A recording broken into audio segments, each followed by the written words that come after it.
And so one of the questions, and Rich, you kind of have alluded to it a couple times already, but the idea of relapse changing, or the definition of it in our recovery changing over time. Let's talk about that.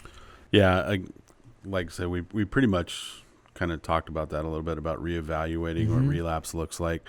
For me, if I look at myself, ticked off is kind of my relapse area, the anger part or whatever. So nothing sexual, nothing that falls in any of those other categories, but ticked off is a pretty dangerous spot for me.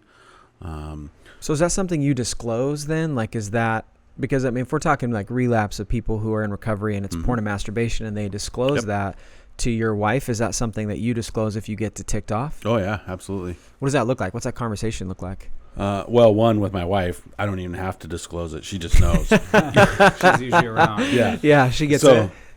Because it's when you're ticked off, it's just body language. It's how we talk to our spouse. It's that whole... The language we use, maybe. Yes. Yeah. How many times you've golfed this week? Yeah, 0. Oh, okay. So I think it's easy to reevaluate that. But yeah, disclosing it, I think you still, whatever you decide is your relapse area, you still have to disclose that. Because that, like Nick said, it's healthy, because now we've got a safety plan up for, okay, well, if he's ticked off and he yells at me or does this or slams the door, then this is a consequence. So your consequence is going to be the same but different. Okay, so a follow-up question I have to that, and I think this is something, I've got guys in my group right now who are their first time through Pillars, and I know that there are probably a lot of people who in their first time hear that it does change, but the natural question comes, when does relapse change? When does that definition change? What do you guys think about that? Boy, that's going to be different for each guy. So for you, give some examples of when and why that was able to change, or you decided to make that change. Gosh, for me, unfortunately, I don't say unfortunately, but fortunately, it was very easy for my choice in relapse. Obviously, with the legal stuff that I went through, as we've shared on previous podcasts, and with probation and polygraphs, so it was just very easy for me to set up healthy boundaries the whole way through.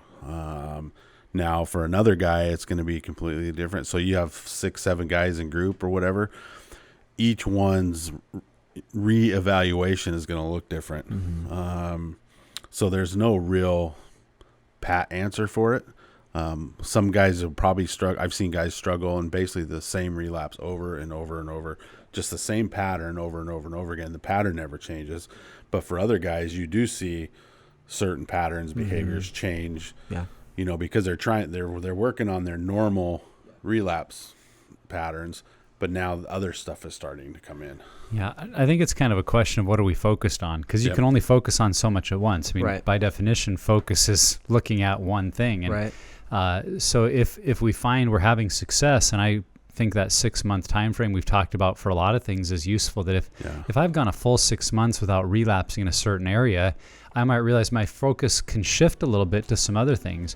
But the other part I would add is to clarify, I don't know that I would use the word change. I think I would use the word add to.